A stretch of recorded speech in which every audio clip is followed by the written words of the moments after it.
Друзья, только что вы видели кадры и прекрасно слышали, как запускается двигатель BMW K1600 GTL. Вот это прекрасная сбалансированная рядная шестерка. Но данные кадры я снимал не для этого. Многие из владельцев таких мотоциклов могли слышать вместо запуска двигателя такой звук при нажатии на кнопку стартера. И дальше ничего не происходит. После чего при попытке еще раз-другой нажать на кнопку, стартер все-таки схватывался, то есть обгонная муфта схватывалась и двигатель запускался. Сегодня я немного хочу погрузиться в эту проблему, потому что у многих сразу страх, многие задают вопросы, что же это такое. На самом деле паниковать никогда не нужно, потому что у большинства владельцев в голове, когда они такое наблюдают разок-другой, сразу в голове какие-нибудь там цифры с 7 нулями, потому что мотоцикл дорогой и сколько может стоить ремонт, понятия люди не имеют.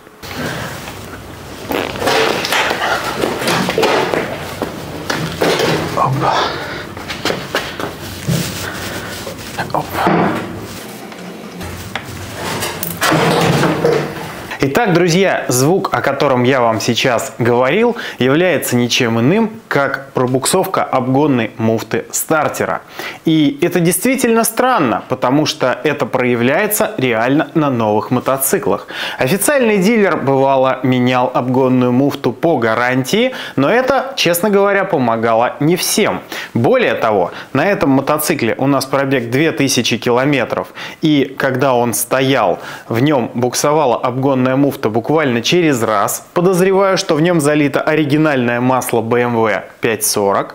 То есть он обслуживался только у официальных дилеров ранее, насколько я знаю. А на моем предыдущем мотоцикле 2015 года я также наблюдал пробуксовки, начиная с пробега 1500.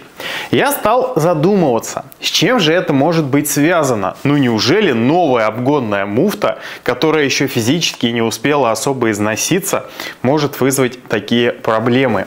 Да, безусловно, может быть, если с пробуксовками ездить долго, она потребует замены. Но я подумал, а что если проблема просто в том, что что-то не так с вязкостью масла? И я попробовал рискнуть.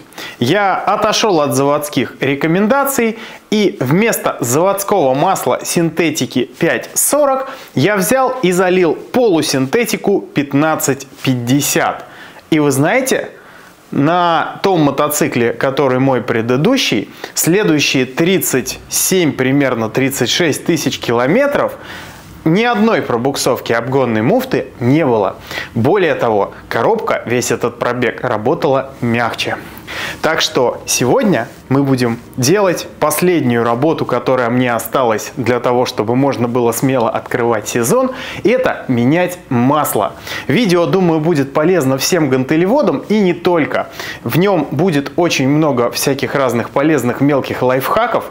Не все из них вы найдете в каких-либо мануалах, поэтому я вам настоятельно рекомендую досмотреть данное видео до конца. Тем более, что все эти лайфхаки бесплатны. А все, что я от вас прошу сделать, это досмотреть данное видео, написать комментарий, поставить лайк и обязательно нажать на колокольчик, чтобы первыми узнавать о новых интересных и полезных видео. Сейчас я должен сказать, что мы начнем с того, что сольем старое масло и рассказать о том, какое масло все-таки лить. Но есть одна проблема. Я, как всегда, накосячил. Я забыл масляный фильтр и литрушку масла в заднем кофре. Блин.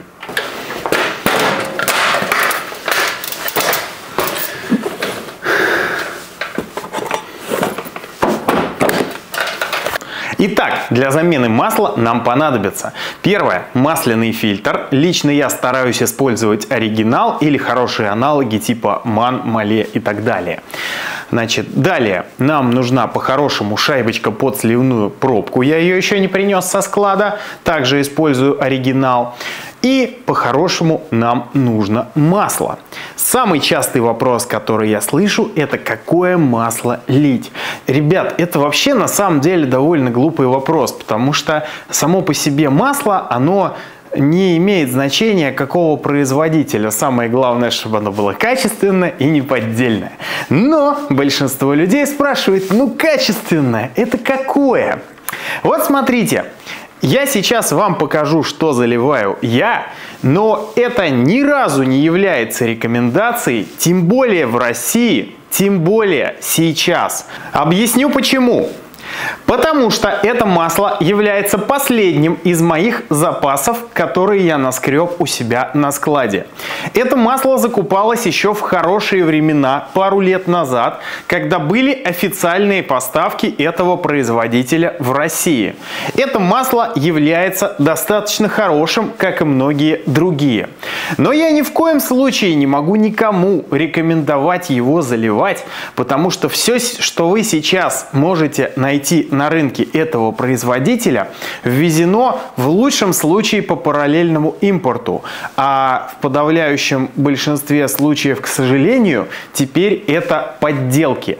И лично я для того, чтобы заливать это людям в сервисе, покупать это масло не рискую и вам не советую. Что именно заливать, решите, пожалуйста, сами. То есть, когда это масло поставлялось официально, я его многим рекомендовал. У меня, в принципе, практически все клиенты, которые приезжали ко мне в сервис, ездили на масле этого производителя, ну, просто потому, что оно оправдывает свою цену, весьма адекватным было за свою цену. Сейчас цена сильно поднялась.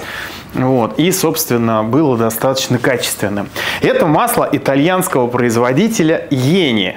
И автомобили у меня все уже, наверное, лет 7 или 8 на этом масле. Но, к большому сожалению, времена проходят. То есть я себе сейчас залью то, что я заливал последние несколько замен в свой предыдущий мотоцикл. Это Eni iRide Moto 1550. Но я повторю еще раз, ребята, не ведитесь, пожалуйста, на контрафакт. Я вас очень предостерегаю от этого вопроса. Вполне возможно, что реально сейчас лучше купить какой-нибудь Лукойл, но я не знаю. Я не являюсь экспертом по маслам, я лишь вижу, что происходит на рынке. Я уже говорил как-то о том, что масло это, вещь, так скажем, растяжимая. Итак, первое и вполне логичное действие при замене масла – это открутить сливную пробку. И здесь, скорее всего, никаких противоречий у вас не возникнет. Пробка находится снизу двигателя, ничего там нет особенного, шестигранник 8 мм, подставили тару и, в общем-то, сливаем масло. Далее идет неочевидное. Когда основная часть масла у нас стекла, конечно, мы можем подождать чуть подольше, но самое главное – это не забыть выкрутить вторую маслосливную пробку, и она находится за нижней. Она у нас под шестигранник 5 мм, и здесь испачкать руки все-таки придется. Важно, чтобы у нас был хороший шестигранник, а также важно, чтобы предыдущие менятели масла затянули пробку динамометрическим ключом, иначе это чревато большими проблемами. Если пробка у вас не откручивается, я не рекомендую по ней стучать и пытаться забивать в нее какие-то торксы, потому что вы замнете просто внутренний поддон, который из жестяночки сделан, с тоненькой, около миллиметра или 0,8, и тогда точно придется поддон снимать для ее извлечения. И вот так вот выглядит наша пробочка. Под ней нет уплотнительной шайбы. Важно ее замыть и изучить целостность шлицов вот этих под шестигранник. Если у вас к ним есть хоть малейшие вопросы, пробочку обязательно заменить на новую и желательно иметь ее в запасе. Следующий этап – это открутить масляный фильтр. Здесь нет никаких особенностей, просто сдвигаем рычаг как бы вниз, и ничего у меня не получается, потому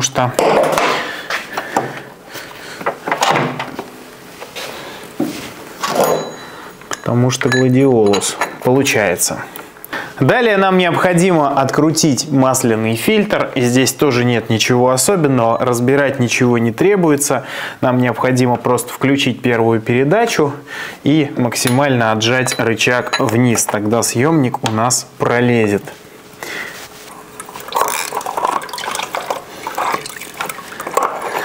Про съемник, я думаю, все BMW-шники уже давно знают, что он подходит от автомобиля, кажется, Renault Logan. Здесь нет ничего особо интересного, он подбирается по фильтру в автозапчастях без особых проблем. Когда масло достаточно хорошо стекло, берем новый масляный фильтр, смазываем его резинку моторным маслом. Я беру прямо вот немножко масла отсюда, наверное, многие делают не так.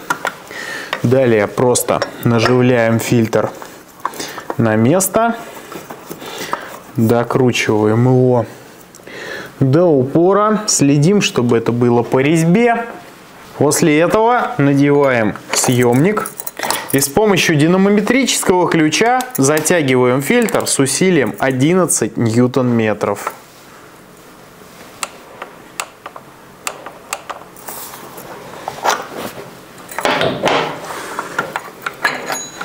Были случаи, что люди закручивали фильтр не по резьбе. В таком случае при первом запуске у вас из-под фильтра хлынет масло.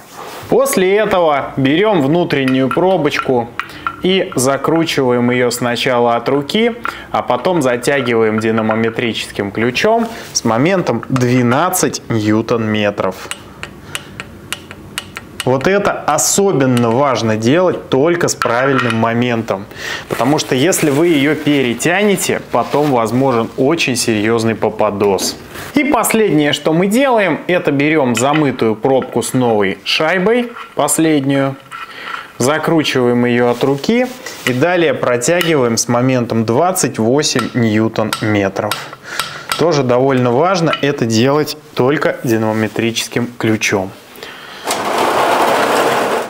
После этого мы замываем все это дело очистителем тормозов, нефрасом или чем угодно и приступаем к заливке масла. Ну что, приступаем к заливке масла. Я сразу перелил масло в такую вот мерную штуковину. Поскольку большую часть масел мы заливаем из бочек, у нас они есть отдельные под каждую вязкость. То есть мы их не смешиваем и каждую, собственно, емкость используем под свою вязкость. Далее, значит, откладываем в сторону щуп. И теперь интересно, значит, как заливается сюда правильно масло и как проверяется уровень. Значит, на замену я сюда себе залил 4,5, может 4,550, что-то такое литра. Это объем масла на замену, если мы масляный фильтр меняем. Значит, далее просто берем и начинаем заливать. Наша задача залить приблизительно 3,5 литра. Как бы в принципе можно контролировать себя щупом. И когда на щупе будет примерно максимум, остановиться. Щуп при замере закручивать не надо. Просто вставили, достали, посмотрели. У меня уровень близко к максимуму. Я залил как раз таки, ну, где-то литр 300 у меня осталось, то есть примерно 3200 я залил. Значит, теперь щуп я закручиваю, мотоцикл я немного опущу, запущу двигатель и дам ему поработать секунд 20-30. После того, как двигатель поработал, я его заглушил, выкручиваю щуп и заливаю все масло, которое я заранее отмерил. Итак, я залил все масло до конца, то есть примерно 4,5 литра, может быть там 4,550 грамм. Значит, далее закручиваю щуп, запускаю двигатель и даю ему прогреться до включения вентилятора, то есть он должен быть полностью прогрет. Далее вентилятор у меня должен включиться, отработать, выключиться. Если у вас вентилятор не выключается, значит, соответственно, помойте радиатор, там, уберите воздух из системы охлаждения, устраните все проблемы. Значит, как только у вас выключился вентилятор, вы глушите двигатель, ждете минуту, после чего проверяете уровень щупом. То есть, соответственно, также не закручивая. Уровень у вас должен быть между рисками, минимум и максимум. Как правило, он получается где-то посерединке, что является идеальным уровнем. Все, поздравляю, вы завершили данную процедуру. Не забудьте после этого подключить компьютер и сбросить межсервисный интервал. Итак, друзья, я очень надеюсь, что вам было полезно данное видео. Теперь вы хотя бы имеете представление о том, как меняется масло. Ну, а что касается вязкости масла, которое лично я себе заливаю, такой опыт уже испытан на многих других мотоциклах моих клиентов, и именно от проблемы пробуксовки обгонной муфты это помогло почти всем, кто это пробовал. Поэтому лично я считаю, что я могу рекомендовать заливать масло 1550, потому что я уже достаточно на нем проехал. Более того, я продолжаю наблюдать тот мотоцикл, на котором я прилично проехал, и никаких проблем с ним нет. То есть я стал масло 1550 вот как минимум последний год заливать абсолютно всем своим клиентам, а то и больше. Что касается фирмы-производителя масла, здесь я оставлю все на ваше усмотрение. Старайтесь всегда покупать масло у официальных дистрибьюторов, и чтобы у них обязательно были сертификаты на то, что это масло настоящее. Всякие разные параллельные импорты там через Белоруссию, через Казахстан. Я призываю вас не верить никому на слово, потому что это масло может со слов быть привезено через Белоруссию, из Польши, там, Италии, Европы, откуда угодно, а на самом деле оно может быть разлито в соседнем подвале, и вы абсолютно никак не сможете это проверить. Это очень большая проблема на сегодняшний день, гораздо хуже, чем с запчастями, потому что из-за масла, казалось бы, самые банальные вещи можно попасть на очень-очень много денег. Более того, вопрос, какое масло заливать в сервисе, остается для меня пока что открытым именно в эти мотоциклы. Безусловно, я могу еще пока предложить 5.40 из своих старых остатков, у меня они еще пока есть. 15.50 закончилась первая. Могу также предложить 10.40 пары производителей, которая еще точно будет настоящим. Кстати, вариант наливать 10.40, я знаю людей, кто на нем ездит, и в принципе, ну, точно не хуже, чем на 5.40 оригинально. В общем и целом, есть еще 15.50 оригинальное масло. В общем, можно рассматривать разные варианты. Я же пока, делая ТО своим клиентам, принимаю решение в каждом конкретном случае. Все это объясняю, согласовываю с клиентом непосредственно, чтобы он все тоже понимал. Как только я найду какое-то решение, которое и удобно сервису, и достаточно качественное для клиента, естественно, мы его будем предлагать всем. Напоминаю, что связаться со мной можно ниже по ссылочке, там есть абсолютно все мои контакты. Большая просьба, если вы какой-то вопрос хотите мне задать, или записаться на обслуживание, или что-то еще, никогда, пожалуйста, мне не звоните. Можете мне в любое время писать сообщения в WhatsApp, и я на них всем обязательно отвечаю. Может быть, не сразу, но стараюсь всем отвечать. Очень большая просьба понять, что мне почти всегда неудобно бывает говорить. Если вы хотите поддержать мой канал и вам нравится то, что я делаю, ссылочку вы также найдете ниже. А с вами сегодня был я, Антон Больших, и мастерская Антоха Гараж. Жду сезона вместе с вами. Каждый весенний день у меня прям душевный подъем, потому что скоро кататься. Всем пока!